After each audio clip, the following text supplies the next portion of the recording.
威廉·亨利·盖茨三世。好吧，我还是用你们熟悉的名字，也就是他的昵称比尔·盖茨。微软的创办人之一，董事长、CEO、首席软件设计师以及微软最大的股东，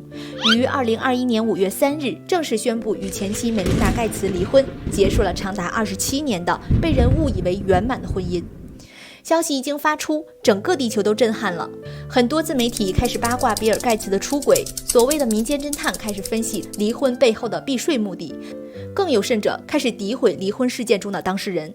但是今天，当你认真听完我给你讲的比尔·盖茨的感情史，你会发现，如今的离婚是那么的顺理成章，每年陪情人度假似乎也没有那么不可原谅，一切看起来都很唯美。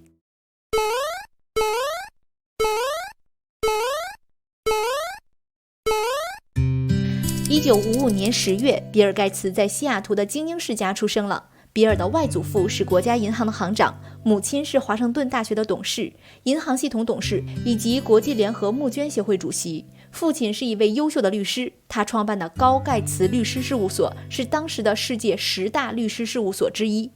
作为这个强大基因家庭的结晶，比尔·盖茨被称为是赢在子宫里的孩子。但是这个天才小的时候并不怎么让人省心，他的房间永远都是乱七八糟的，穿的衣服总是不合时宜，整天的把自己锁在房间里，不愿与人交流，而且脾气很臭，并且被心理医生诊断出了自闭症。中学时，比尔·盖茨就读于西雅图顶尖私立男校，并且因为都喜欢计算机，比尔和比他大2岁的学长保罗·艾伦，也就是微软的另一位创办人结缘。1968年，两个计算机小天才找到了学校当时使用的计算机软件上的漏洞，还专门写了报告给计算机公司，为此他们得到了人生第1笔奖金。后来比尔又给学校写了一个课程安排的软件，为此他又得到了4200元的报酬。虽然比尔·盖茨沉迷于计算机，但是其他的成绩丝毫没有受到影响。1973年，18岁的比尔·盖茨以高考1590分的成绩考上了哈佛大学。我一定要说一句，当时的高考满分是1600分，也就是说，比尔·盖茨仅仅丢掉了10分。1975年，比尔·盖茨大2的时候，他在一本杂志上看到了一个消息，说一个叫做爱德华·罗伯茨的人发明了天狼星微型电脑。比尔·盖茨的商业头脑一下子被打开，他马上打电话给爱德华说，我们可以给天狼星开发 Basic 语言。32天之后，在比尔·盖茨和学长保罗·艾伦2个电脑天才日夜奋战的努力下， Basic 语言成功地植入了牛郎星危机上，这让比尔和保罗赚到了人生的第1桶金，18万美金。利用这些钱，两个人共同创立了微软公司。接下来，比尔·盖茨的事业虽然不是顺风顺水，但是因为有了强大的后援团，所以一直蒸蒸日上。凭借着父亲的高级律师事务所，微软赢得了与天狼星危机开发公司 MITS 和苹果公司的官司。凭借母亲的引荐，与当时的 IT 巨头 IBM 达成了合作。1986年，微软公司在纳斯达克上市，股票在1年间翻了6倍。31岁的比尔·盖茨的大名就这样顺理成章地出现在了福布斯全球富豪榜单之上。从那之后，微软就像开了挂一样，成为了全球软件界的无冕之王。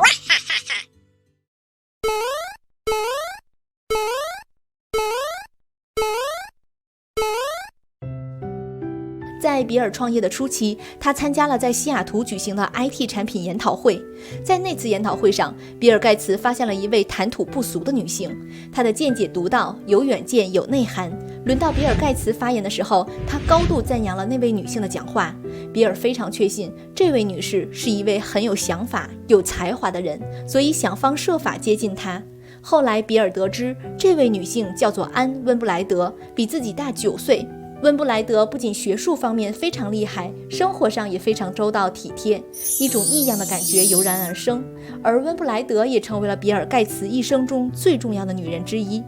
后来比尔·盖茨曾经这样说过，上帝给了我3件最好的礼物，我的家族、微软公司，还有安·温布莱德。两个人很快相爱，并且开始了同居生活。如果两人就此喜结连理，可能比尔·盖茨的人生就完美无缺了。然而，就在两人交往10年之后，温布莱德向比尔·盖茨提出结婚的时候，比尔的母亲玛丽却横刀阻拦。她说：“我不允许自己的儿子和比他大9岁的女人结婚，这有损于我们家族的声誉。”温布莱德非常伤心，默默地离开了西雅图，独自去往了欧洲。比尔发现联系不上温布莱特之后，就开始疯狂地寻找。然而温布莱特内心实在太煎熬了，他舍不得就此和比尔分开，于是他和比尔盖茨的母亲又进行了一次深入的谈话，表示自己非常爱比尔，但也不想拖累他的声誉，所以他会选择默默地守在比尔盖茨的身边，竭尽全力地帮助他，支持他，但永远不会和他结婚。玛丽为此非常感动，于是就同意了。比尔盖茨得知了温布莱德的心意，感到非常的亏欠和感激，于是他将温布莱德的照片放大，挂到了自己的办公室，用以告诉众人，我们是最好的朋友。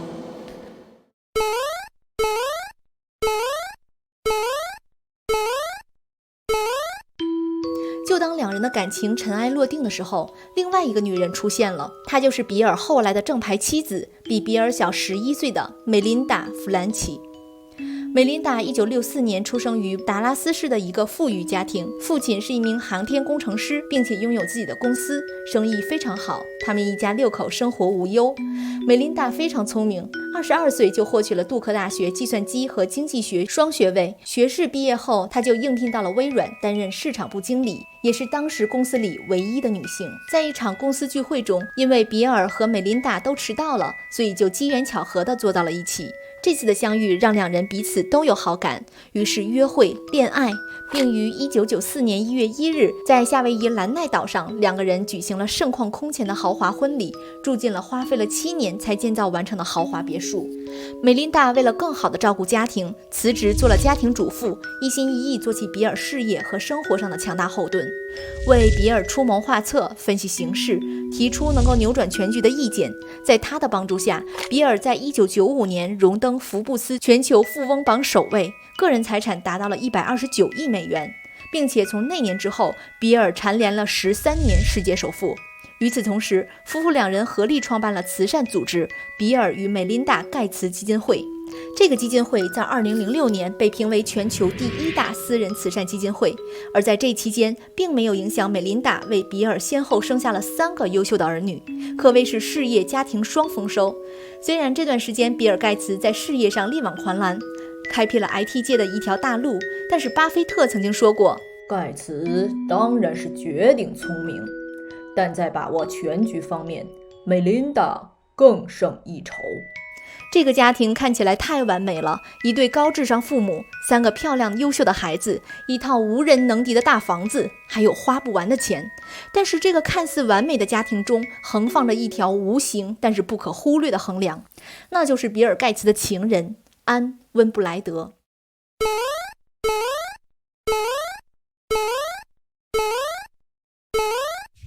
据说比尔和梅琳达结婚时，比尔还征求过温布莱德的意见。如果当时温布莱德给他否定的答案，可能比尔就不会娶梅琳达。而且比尔办公室温布莱德的巨型照片也从未摘下来过。自比尔和梅琳达结婚之后，比尔盖茨明确地向梅琳达道出了自己和温布莱德的这种特殊的友谊，并且希望梅琳达同意他每年至少要抽出1周的时间和温布莱德到北卡罗来纳州的别墅里一起度过。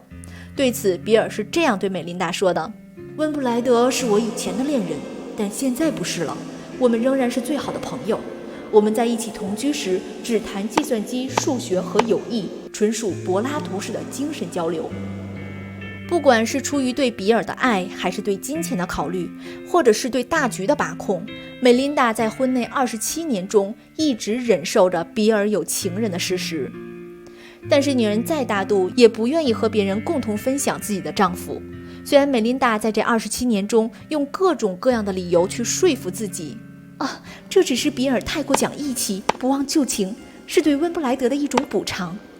可能温布莱德只是扮演了比尔的母亲和助手的角色，但是这些谎话连他自己都不信。事实就摆在那里，比尔深爱着温布莱德。为此两人也大吵过，也失控过，但是最终还是回归到正轨。其实两个人为了自己的家庭也努力过，在比尔遭受绯闻危机，迫使公司陷入绝境的时候，梅琳达站出来全力支持丈夫，帮助比尔和公司渡过难关。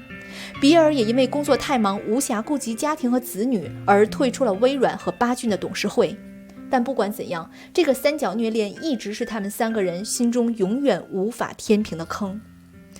如今2个人年龄都大了，事业有成，家庭美满，他们所有想要实现的都已经实现了，在事业和家庭中都已经达到了人生巅峰。如今他们想要做的仅仅是放了对方，也放了自己。在这场感情纠纷中，他们3个人谁都没有错，甚至可以说他们都为了追求真爱而做出了最大的努力和妥协。这段虐恋可谓是一段传奇佳话。